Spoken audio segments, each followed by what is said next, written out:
tidak bergilir. Karena kalau di pabrik itu nggak bisa WFH atau work from home. Padahal kita udah masuk ke level 3 PPKM. Kawan-kawan semua, yang pertama tentang pembayaran JHT. Keputusan Menteri Tenaga Kerja atau Peraturan Menteri Tenaga Kerja nomor 2 tahun 2022 terkait pembayaran manfaat jaminan hari tua atau JHT, di mana pada intinya manfaat JHT bagi buruh yang ter-PHK mengundurkan diri, maka jaminan hari tuanya, dananya itu bisa diambil pada usia 56 tahun atau usia pensiun. Atau bagi buruh yang meninggal dunia secara langsung, jaminan hari tuanya baru bisa diambil. Keputusan atau Peraturan Menteri Tenaga Kerja ini ditolak keras oleh KSPI dan buruh Indonesia. Bahkan terkesan bagi kami para buruh, ini Menteri Pengusaha atau Menteri Tenaga Kerja tidak bosan-bosannya tanda petik menindas dan bertindak tanpa hati dan pikiran dalam membuat peraturan Menteri Tenaga Kerja. Kita baru saja dihajar atau dihantam dengan PP Peraturan Pemerintah nomor 36 tahun 2021 tentang pengupahan, di mana dalam sejarah dunia, saya kan ILO governing body, dalam sejarah dunia, kecuali lagi perang dan depresi yang dalam seperti tahun 1920-an di Amerika maupun dataran Eropa, tidak pernah menaikkan upah minimum itu di bawah inflasi. Inilah menteri yang tidak tepat pada posisinya, sehingga kebijakan-kebijakannya ngawur dan bersifat menindas buruh. Bukan sebagai Menteri Tenaga Kerja, jadi Menteri Pengusaha. Dalihnya pasti demi menyelamatkan perusahaan-perusahaan dan menjaga keseimbangan. Itu dalih yang selalu dislogankan oleh kapitalis, kaum pemilik modal. Bukan dalih dari seorang menteri yang menaungi perburuhan atau ketenaga kerjaan. PP nomor 36 tahun 2021 tentang pengupahan yang menghantam, menindas kaum buruh, di mana tidak ada sejarah dunia kenaikan upah di bawah inflasi. Bahkan kalaupun ada kenaikan, rata-rata sekitar Rp1.250 per hari, setengah dari harga toilet. Sekarang yang kedua, lagi-lagi Menteri Tenaga Kerja menghantam, menghajar, menindas kaum buruh dengan keluarnya Peraturan Menteri Tenaga Kerja nomor 2 tahun 2022 tentang pembayaran JHT. Kami yakin yang ketiga dan seterusnya, yang keempat, kelima, dan seterusnya, keenam, dan seterusnya, Menteri Tenaga Kerja akan mengeluarkan secepatnya tentang outsourcing seumur hidup dengan dalih turunan dari Undang-Undang Cipta Kerja. Menteri tidak melihat kondisi kekinian dan fakta yang dihadapi di lapangan. Pertumbuhan ekonomi yang sudah menanjak di 3%, kira-kira 3%, tapi masih memukul daya beli buruh dan orang-orang kecil. Kenaikan upah yang rendah, bahkan tidak ada kenaikan upah. Harga-harga yang melambung tinggi, termasuk minyak goreng, PHK merajalela di mana-mana. Ini Menteri Tenaga Kerja ini lagi di planet mana ya? Apa dia nggak sadar sedang di bumi atau di planet Mars? Atau di planet Neptunus, Merkurius, Saturnus yang nggak ada penghuninya?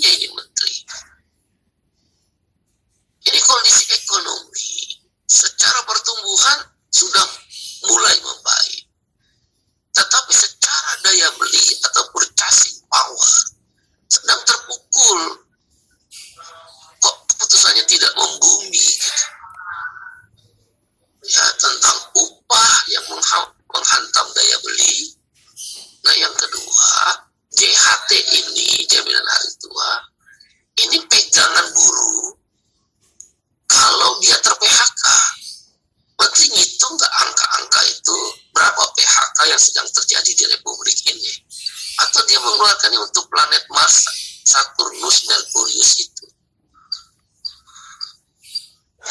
JHT itu pertahanan terakhir buruh, pekerja, karyawan yang mereka ter-PHK akibat pandemi COVID-19 yang sampai hari ini meningkat kembali, Omikron.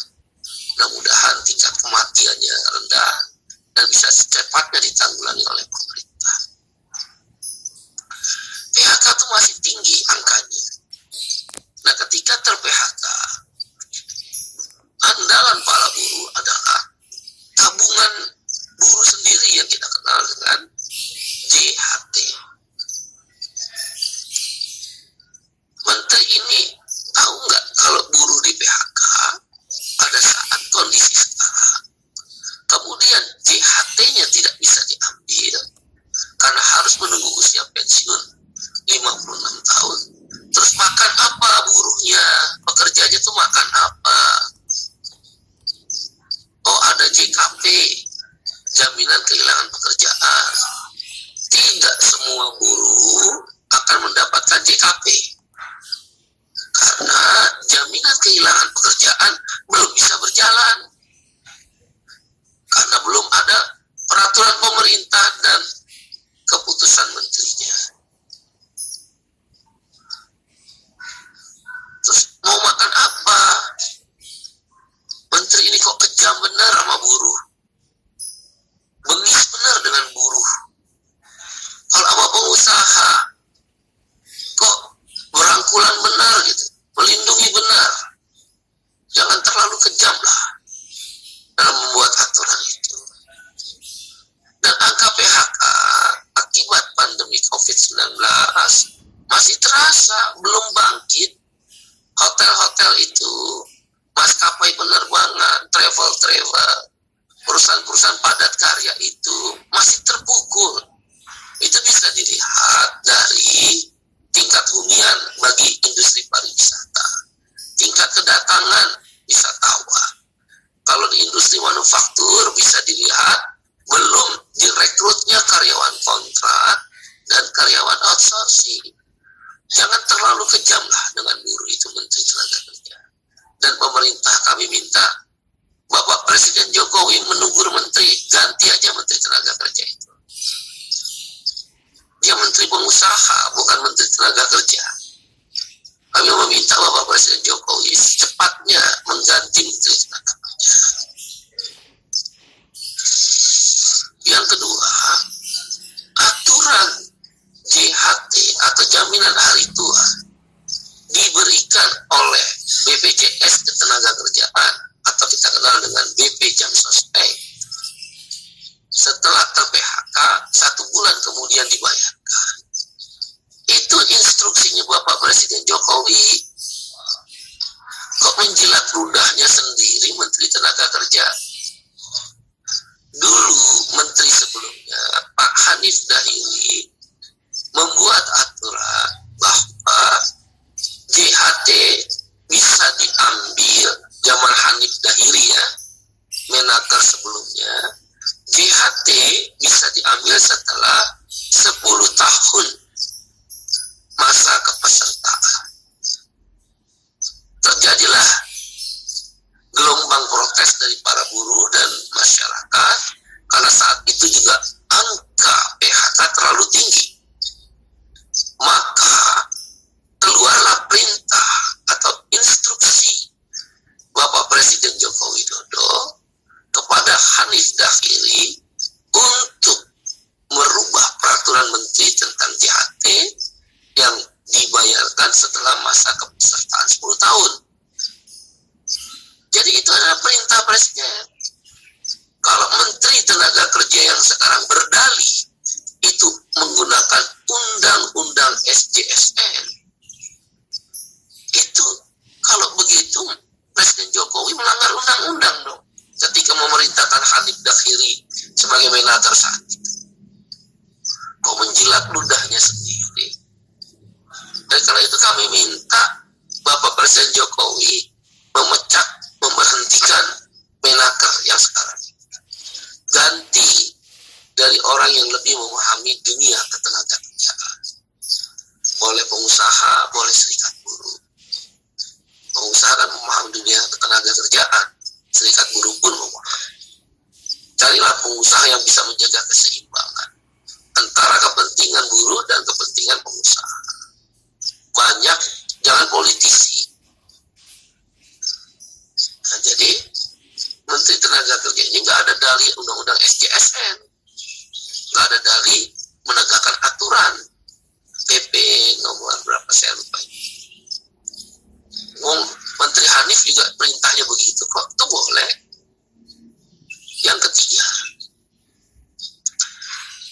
kalau memang dasar dalihnya adalah Undang-Undang Cipta Kerja Omnibus Law, Menaker ini tahu hukum nggak?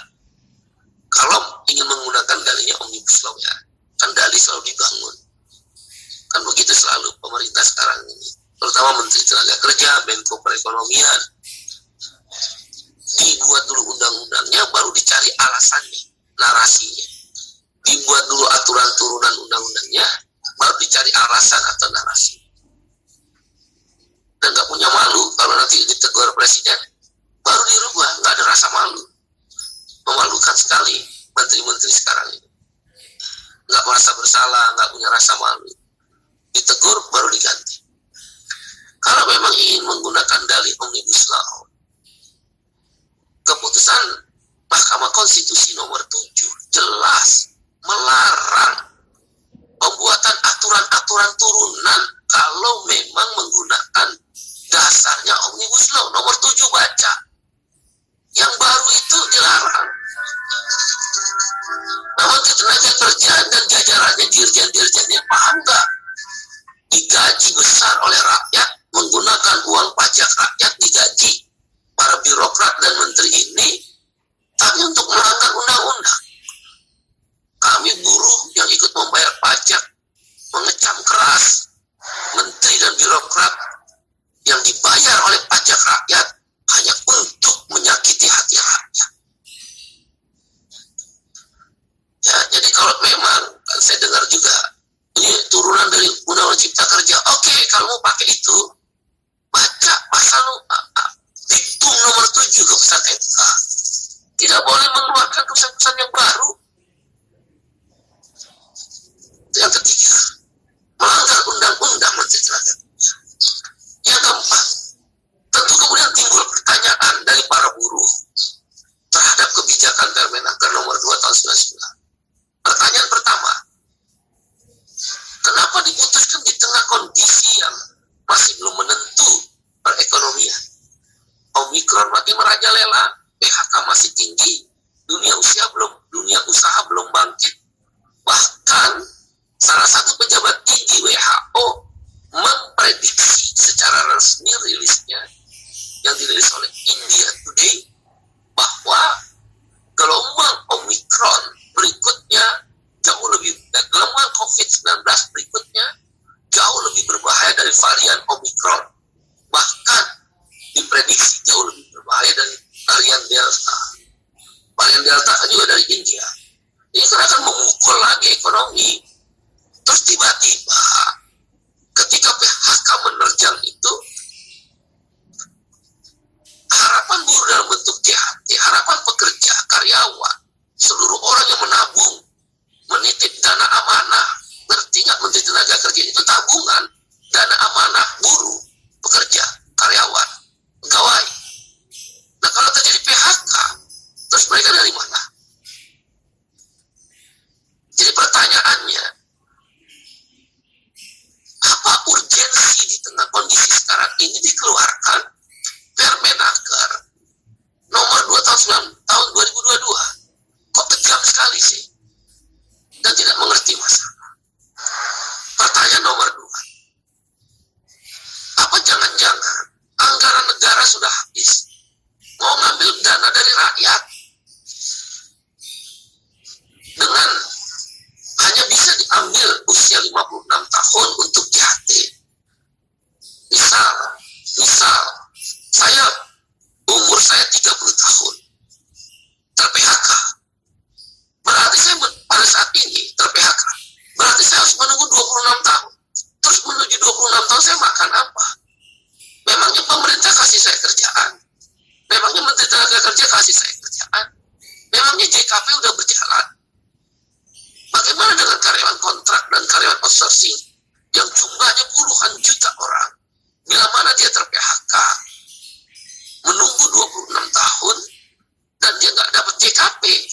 JKP kan masa kerja 2 tahun dulu.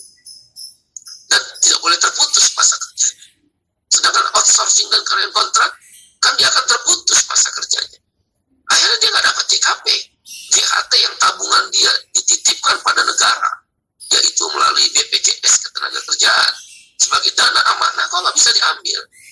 Jadi pertanyaannya, apakah jangan-jangan ini adalah pengumpulan uang rakyat akibat dana negara yang sudah tidak ada lagi mencukupi untuk mempersiapkan gelombang COVID-19 atau pembangunan lainnya?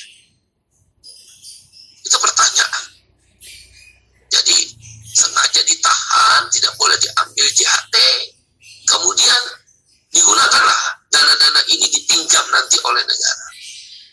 Kami menolak keras penggunaan dana JHT, dana jaminan pensiun, dan dana-dana jaminan sosial lainnya di BPJS Ketenagakerjaan digunakan oleh pemerintah untuk menjalankan program-program mercusuarnya yang karena dananya tidak ada lagi di kas negara.